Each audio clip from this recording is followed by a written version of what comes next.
I was born after the sky burned, not during the flames, not in the chaos of falling satellites or the thunderous collapse of nations. No, I came after. After the last fires died and the ash had settled over the bones of the world like snow that never melted. After the air forgot how to carry birdsong and the stars above turned black, swallowed by a veil of something vast and unknowable, I came into a world that had already given up. They say, the old ones, the broken ones who mutter to themselves in their sleep, that there were once cities that stretched to the stars, towers of glass and steel that pierced the clouds, lights that danced in the sky without fire, machines that sang lullabies to sleeping children. I've heard stories of forests so dense they silenced footsteps, and oceans so clear they reflected not just the sky but dreams. All gone now, swallowed, forgotten, turned to myth. All I've ever known is dust. Dust that never settles. Dust that moves even when the air is still, as though it breathes. I know the wind that howls like a dying god through hollow buildings, through crumbling spires etched with a language no one remembers. I know the sound of distant things that shouldn't exist, things that click and chatter just out of sight, things that move in ways that make the world bend. I've seen the shadows that fall upward. I've seen men turn to salt for speaking the wrong name in the wrong place. I've seen children born without eyes who still scream at the dark because they somehow see what hides in it. My name is Cael, and if you're hearing this, if somehow this voice has survived the rot and static of this ruined planet, know that this is not a story of survival. Those stories died centuries ago. This is not a warning either. There's no safety to run to, no hidden haven untouched by decay. And it certainly isn't a revelation. Revelations require the presence of something divine. What remains here is hollow, corrupted, dead in the ways that transcend flesh. This is simply a record, a chronicle of slow unraveling, a final breath caught between the ribs of a dying world, a whisper from beneath the ash, a memory clawing at the edge of erasure, a confession to the dust before it claims me too. We lived beneath the ruins of an old observatory, a cratered dome of scorched metal jutting from the hills, like a cracked skull half buried in dust. Its once polished surface was now blistered and blackened, warped by flame and time. They said it used to gaze into the heavens, charting stars and comets, chasing meaning through the constellations. Now, it stared blindly into a sky that no longer held stars, only a thick, bruised shroud, swirling with storm clouds that never rained. The void above was suffocating, like a lid slowly tightening on a coffin we'd forgotten we were inside. Inside the dome, the walls hummed with ancient machinery, broken things that occasionally sparked to life as if remembering, only to die again in mournful silence. Strange symbols lined the curved interior, etched into scorched panels in a language older than any map or myth. We avoided those rooms. The echoes there were wrong. They didn't bounce, they listened. The air outside was always gray, thick with ash and the scent of static. You could taste the rot of the old world in every breath. The land was a desolate sea of skeletal trees, twisted like fingers reaching skyward in agony. Crushed towers, long collapsed, lay half swallowed by earth like the bones of a fallen giant. Roads cracked open like wounds, revealing tangled roots of forgotten machines below. It had been centuries, or maybe millennia. No one was sure anymore. Time felt loose here, stretched and sickened. We only knew it as after the collapse. That word was always whispered, never explained, like everyone instinctively understood that whatever ended the world had not truly gone, it had simply waited. The few of us who remained clung to ritual. We didn't talk much. Silence is safer. In a world like this, noise is an invitation, and not everything that hears you will answer with mercy. The dust carries voices, not wind, but voices, and some of them mimic the ones you love. I was a scavenger, like many others. My hands knew the feel of cracked plastic, the weight of rust in circuit boards, the sting of glass cuts in frozen silence. I wandered alone through the corpses of cities, threading between fallen skyscrapers and machines long devoured by mold and moss. I searched for pieces, relics of a world that had dreams. Old screens sometimes flickered when I walked by. Once, a vending machine screamed. On one of those forgotten days, I don't remember the sky or the hour, I found it. In the bowels of a crumbling archive, beneath layers of melted shelves and shattered glass, there was a hollow, untouched, impossibly clean, like something had kept it preserved. In that space rested a journal, not dusty, not cracked, fresh. Its cover was wrong. It was warm. It breathed. The texture wasn't leather or cloth. It felt like skin. Not human, not entirely. When I touched it, it pulsed under my fingers, like a slow, steady heartbeat. I should have left it there, buried it, burned it, if such a thing were possible. But hunger makes fools of men, and curiosity makes monsters. I opened it, and the world shifted. The pages were wet, not with water, not with ink. They wept. The moisture clung to my fingers like blood that had forgotten how to clot. Warm, viscous, alive in a way paper should never be. When I tried to wipe it away, it smeared, staining my fingertips with a substance that shimmered in the dark. Not quite red, not quite black, but something in between. Something wrong. The writing was an affront to logic. Symbols twisted like vines in mid-motion, curling into grotesque shapes the longer I stared. They didn't stay still. They shifted, subtly at first, then faster, rearranging themselves between heartbeats. Blink, and they changed again, forming sigils that looked disturbingly like bones crushed into language. I realized quickly that I wasn't reading the book. It was reading me. It reached into the deepest marrow of my mind, pulling images and fears I hadn't remembered in years. Things buried, suppressed, forgotten. Regret, loss, the face of my brother, swallowed in fire, the whimper of my mother the night she died holding my hand. The book knew, and still I kept turning the pages. That night and every night after, I dreamt of screaming. Not mine, the world's. I stood upon mountains of ash and watched entire cities convulse and explode, not with bombs, but with sickness. Skies ruptured, buildings crumbled as if breathing their final exhale. The heavens cracked open like a skull, spewing rivers of fire onto a planet that could no longer weep. Oceans didn't rise, they boiled, sending columns of steam into the void, dragging the last whales and forgotten gods into the air to die mid-sky. Above it all, a sun that was not a sun rose. It was black, not the absence of light, but the devouring of it. A sphere of hunger that bled tendrils of oily darkness across the sky, like veins in the firmament. It had no face, no eyes, but it watched. Every tendril moved with purpose, like fingers caressing the surface of the world, tracing each continent lovingly, as if savoring its final moments. The earth screamed, not with tremors or quakes, but with a voice, a low, guttural cry that came from its molten core. I could feel it in my teeth, in my bones. And then, silence. The kind of silence that crushes, that buries you in the realization that something has ended, and something else, something far worse, has just begun. In that silence, I turned.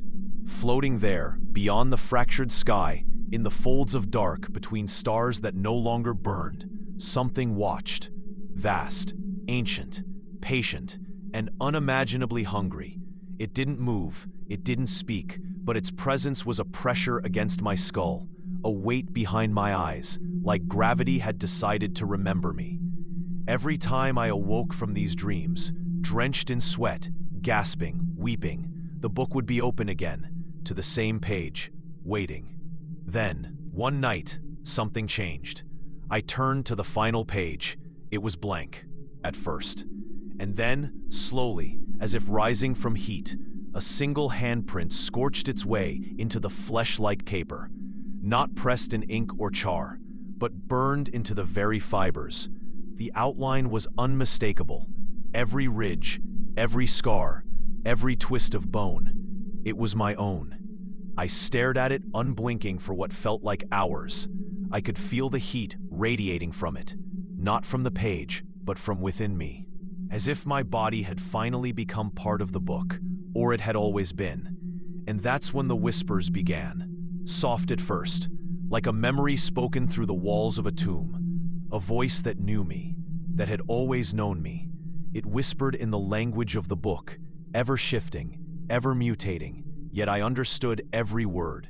Not because I had learned it, but because I had always known it, deep in some atavistic part of my soul. The voice did not ask, it invited. And I, trembling, already halfway gone, said yes without speaking. They came with the wind. Not the kind of wind that stirs leaves or carries birdsong. That kind had long since vanished from the world. This wind was dry and hollow, like the exhale of something ancient buried far beneath the surface. It didn't rustle, it crept. It moved with purpose, threading through fissures in shattered windows, coiling through the hairline cracks in our concrete walls. Worming its way through keyholes like a thief that had waited centuries to be invited. And with it came them, the whispers. I heard them even when I sealed my ears with cloth and bone. I heard them through walls, through sleep, through silence. They were not sound. They were presence. Not voices in the way we understand. No lips, no tongue, no breath. They spoke in the language of memory, in feeling. They unspooled my past like thread, plucking moments from my mind with surgical precision and feeding them back to me twisted. They didn't just speak to me. They showed me. They showed me my mother's eyes in the moments before she died. But not from my childhood memory, not from the edge of her bed as she faded. No, they showed me from behind her eyes, from the perspective of whatever it was that took her. I felt her terror, her last breath, the invasion of something cold curling into her lungs, the panic as her hands stopped obeying her, the numbness that came too late to save her soul. They showed me the cities before they fell, glimmering towers of light and color, and then the moment of ruin. But the collapse wasn't mechanical. It wasn't war. It was birth. Something emerged from beneath them. Not one thing, but many, shedding skin and time like a snake in molting ecstasy. They didn't destroy the cities. They replaced them. And worst of all, above the horror, above the dread, above the madness clawing through my skull, the whispers promised me understanding. Not salvation, not peace, just meaning. There is something cruel in hope, something sharp. It cuts deeper than despair because it keeps you moving, keeps you hungry, chasing a mirage long after your legs should have given out. Hope is the final trap in a ruined world, and the most exquisite torture. I chased it, like a moth to flame, knowing what I was doing, wanting it anyway. The voices began to change, to harmonize, to mimic those I'd loved and lost. I heard my brother's laugh, the echo of my father's lullabies, the soft hum of my mother as she used to brush my hair.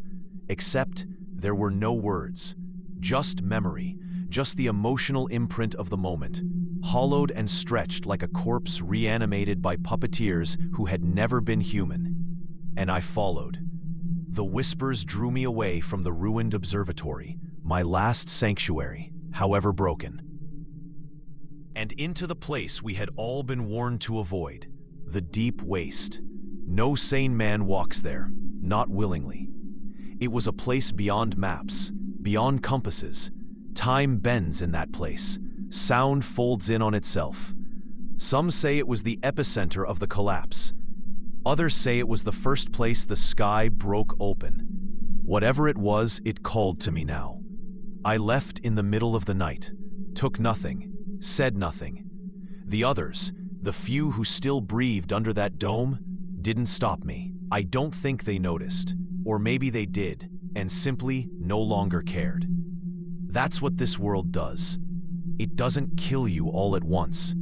It simply forgets you, one breath at a time. In the center of the waste, far beyond the reach of maps, beyond even the echo of memory, there stood a structure, a church. But it was no house of God, no sanctuary. It rose from the earth like a wound, a grotesque monument to something older than belief. Its walls were built from the interlocked bones of creatures I could not name. Some human, some far too large, too twisted, too wrong. The architecture itself was a paradox, with angles that bent toward each other in impossible ways. Glass windows that bled softly when touched by the wind, and spires shaped like teeth gnashing at the sky. The steeple clawed upward, black and sharp, crowned with a bell that hung in silence. I watched it sway, slow and heavy, and though no sound came from it, the vibration passed through me like the aftershock of a forgotten trauma. My bones hummed with the frequency of it. My thoughts stuttered. The church cast no ordinary shadow. It moved against the sun's path, slithering in the opposite direction, curling along the cracked ground like a living thing, as if the building itself refused to obey the rules of this world, or any other. I stepped inside, and time broke. It wasn't a violent fracture, more like disintegration. Moments repeated in loops, some familiar, some never lived. I would lift my foot, only to find myself already on the other side of the room. I would blink and see myself, staring back, older, worn, sickly, with eyes like dry wells. That version of me whispered something I can't repeat, not because I won't, because I forgot the moment it was spoken. My ears bled and the words turned to ash. Then he raised the blade. I didn't hesitate. I buried my knife in his chest. He didn't scream. He smiled, a smile full of understanding and sadness, like he knew he had done the same. I dragged his body to the side and continued. Inside, the pews were lined with the dead, not corpses as we understand them, not skeletons or decayed flesh, but fused things, people kneeling eternally, their knees melted into the floor, their hands locked in prayer, their spines bent backward in ecstatic agony. Their mouths were open wide in silent rapture, their eyes rolled back as if witnessing something unspeakable, even in death. Their skin was taut, embalmed not by time, but by purpose. Each one clutched a book. The book, identical to the one I had found. Their covers pulsed gently, as if still breathing, and from each, a thin trickle of dark blood slid down onto the stone, vanishing before it touched the ground, consumed by the church itself. They were not dead. They had become part of the church, a choir of eternal witness, living scripture carved in flesh and pain. I walked the aisle slowly. My feet made no sound. My breath fogged in the air, though the church was warm. Too warm. And then I saw it. The altar. No cross, no idol, only a mirror. It stood tall, framed in twisted metal and bone. The surface was not silver, but fluid, like mercury that had been frozen mid-sway. I approached, unable to stop myself. My reflection wasn't there. Instead, I saw the end. Not an end, the end.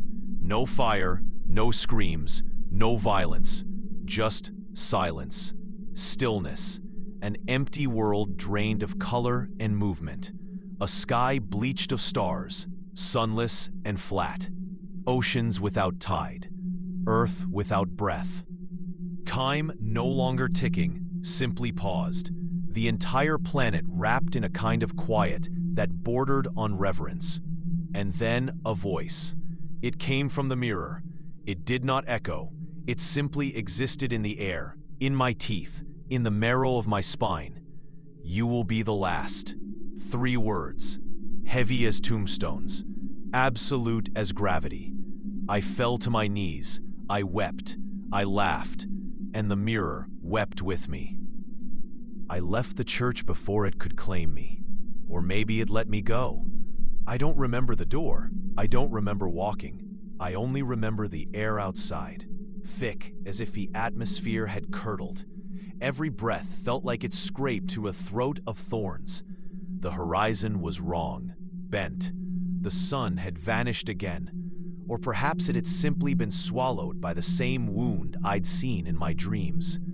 I climbed what remained of a hill, or what pretended to be a hill, bones jutting out like the earth had begun to unbury itself. From that height, I looked across the deep waste, and I saw the sky was open, not just cloudless, open. A great yawning gash had torn across the heavens, stretching from one edge of the firmament to the other, like the world's skin had split under pressure. The tear shimmered, pulsating, filled not with stars, but with something darker, deeper, closer.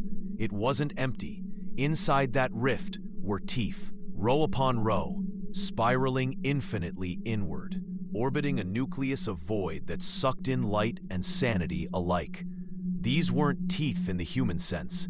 They were conceptual, archetypal, the idea of devouring given form. Every one of them was different, some jagged, others smooth, some dripped with ichor, others whispered names in languages that made my nose bleed. They didn't move. They didn't have to. The sky itself screamed, not with sound, but with the knowledge of what now gazed upon us. A presence, a pressure, something beyond comprehension, a watcher without eyes, a mind without boundaries. I could feel it brushing up against my thoughts, sampling them, savoring them like wine. Every stray memory was sucked upward like vapor into its mouthless hunger. I tried to look away. I couldn't. My legs buckled. My shadow stretched across the hill, too long, far too long, and it moved when I didn't. It reached out across the dust, like it had remembered how to crawl. It found the carcass of a deer-like creature half buried in soil. As I watched, my shadow touched it, and the creature stirred. It didn't breathe. It didn't live. It simply moved, in jagged, wrong ways, as though it had been reassembled without memory of how bones were meant to bend. Its eyes opened. They were mirrors, and in them I saw myself, not as I was, but as I would become, a vessel, a witness, an echo of something greater. The whispers returned, no longer behind me, but within me. They spoke of thresholds, of hungers older than light, of a sky that had once been a prison, now shattered. They spoke of the unmaking, and I understood. The rift above me was not a scar, it was a mouth, and earth had spoken its last word. It began slowly, like rot beneath the skin. Not a sudden cataclysm, not explosions or war. That would have been mercy. No, what followed was worse, more intimate, like watching a person dissolve from the inside out, layer by layer, until all that remained was the suggestion of what they had been. I wandered through the remains of what once had been a village, maybe a settlement of survivors, maybe just a memory that hadn't died yet. The buildings were intact, in the physical sense, but the people, they were still. Not in sleep, not in death, in pause. I cast a man reaching for a jug of water, arm mid-extend, mouth open, eyes glassy. He did not move, not even a flicker. His fingers hovered an inch above the jug, frozen in the act of wanting. I stepped closer. He wasn't breathing. He wasn't stiff. He simply wasn't. It was like time had exhaled and forgotten to inhale again. I touched his arm. My hand passed through him, not with the resistance of matter, but with the softness of memory. He was no longer flesh. He was imprint. And as my hand passed through, My thoughts blurred. I remembered places I'd never seen, people I'd never met. I heard a name whispered in my own voice, a name I had never known. Then I pulled away, stumbling, vomiting bile and blood. The man vanished, not in light, not in sound. He simply stopped being. One moment there, the next absence, and that was the pattern. Whole communities evaporated like thoughts forgotten mid-sentence. Not all at once, piece by piece. Language began to fracture. Words lost their shape. I tried to speak once, to say my own name, and my mouth twisted in a way it shouldn't, my tongue rebelling, as if the concept of speech had been overwritten. Animals changed. Some had too many legs, some none at all. Birds flew in reverse, colliding midair and fusing. I watched two wolves melt into each other, becoming a single mass that writhed and pulsed like a tumor wearing fur. The sky dimmed, even though the rift still glared above. Light no longer cast shadows, it devoured them. And then came the dreams, not when I slept. Sleep no longer came, but in the spaces between moments, micro-dreams, flickers behind the eyes. In them, I saw the process of the unmaking, the slow unraveling of the planet, thread by thread. It began with names, then faces, then meanings. A child clutched her mother's hand, and suddenly could not recall what a mother was.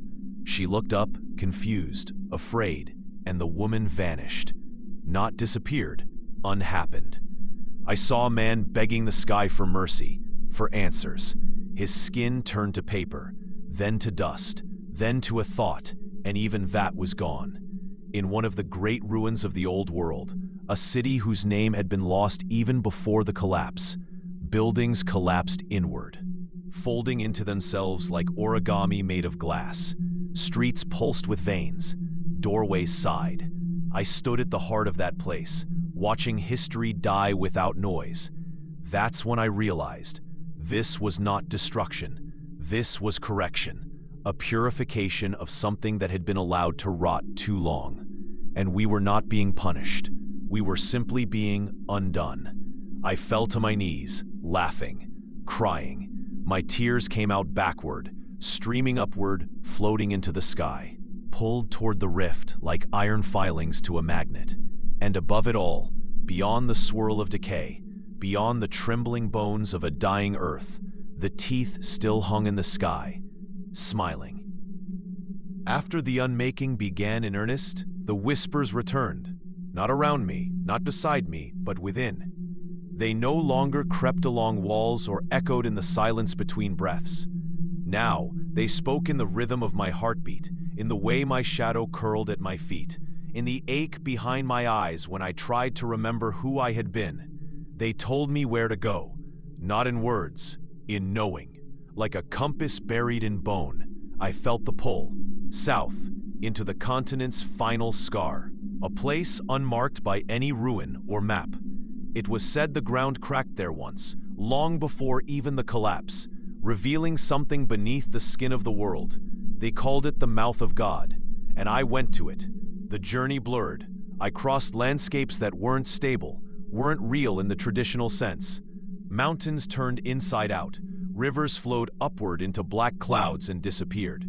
Trees whispered in extinct languages. Time snapped like brittle glass. One moment I was walking, the next my feet were bleeding, then healed, then bare, then boots returned. I stopped asking questions. Eventually I found the crater. It wasn't just a hole in the earth, it was absence. A negative space where reality had been peeled back. The perimeter was ringed with stones so ancient they bled rust instead of moss. Their surfaces pulsed with heatless light, symbols carved so deep they seemed to breathe. At the center was the opening, a tunnel spiraling down into absolute dark. There was no wind, no echo, no sound. I stepped into it, and the world above vanished. I did not descend, I was taken. The spiral consumed me like a gullet swallows prey. Down, down into a darkness so profound it felt alive and watching. My thoughts stretched, my memories bent. I forgot what color was, what warmth was, what breath meant. I saw things in that descent, not with eyes, with memory. I saw the first hunger before light. I saw the bones of the first gods, long dead, buried in coils of space. I saw the truth of what Earth was, not a paradise, not a chance accident, but a seed, a nest. We were not born here, we were placed, like spores on a petri dish. The gods we once worshipped, they were larvae, prototypes, divine parasites, birthed from belief. They grew fat on faith, and when belief died, so did they. But something waited behind them, older than gods. It didn't want worship, it wanted surrender. At the bottom of the spiral, there was a chamber, not carved, grown, a vast cavern of flesh stone and writhing roots that pulsed like veins. Every wall bore faces, weeping, screaming, praying, forgetting. Some were ancient, some were familiar, some were mine. The whispers became a single voice, not loud, not angry, calm, patient, a voice that had waited. It didn't ask anything of me. It already knew. It had always known. My life was not a string of choices. It was a funnel, a narrowing path, and it led here. I stepped into the center of the chamber, and I ceased. Not died. I simply stopped being separate. I was not Cael anymore. I was not a man. I was an echo inside a voice too vast to comprehend. And that voice spoke only once more. The gate is open. You are the key. The mouth has tasted. Let it feast. I exist now in fragments. Thoughts come slow, like embers floating through water. I do not remember how I left the chamber, or if I ever did. Perhaps I was never meant to. Perhaps I am still there, still part of it, dreaming this memory into being as the last reflex of a fading soul. But somehow, I stand here, or what is left of me does. I am in the hollow of what once was a mountain, its peak shattered, its roots exposed to a sky that has forgotten color. The land stretches in every direction, quiet and blank. The ruins are gone, the trees are gone, even the ash is gone. Only dust remains, endless, colorless dust. There is no wind. Even the wind has forgotten how to move. Above me, the rift still hangs, the wound in the sky, open and unhealed. But the teeth are gone. There is no hunger, only completion, as if the feast is done and the mouth no longer needs to open. There are no birds, no beasts, no men. I have not seen another soul in. I don't know. Time isn't here anymore. There is only this endless now. The book, the one that began it all, still rests beside me. I do not recall carrying it. I do not recall where it came from now. But it is here. Its cover still pulses, though faintly, like the dying heartbeat of a buried thing. It still bleeds. It never stopped. And I think I have become its ink. My fingers are stained. My thoughts aren't mine. I speak, but the words aren't tethered to meaning. I write. Even now, though my hands are numb and my eyes see only shadows, this record, this story, is not for you. There is no you. There is no audience, no hope, no future. But something deep in the remains of my being compels me to leave this behind. Not to warn, not to teach, to remember. Because memory is the last thing the world forgets. And maybe, just maybe, when the wind remembers how to move, it will carry this voice, not as a scream, not as a prayer, but as an echo. The final echo of a world that once tried to mean something and failed.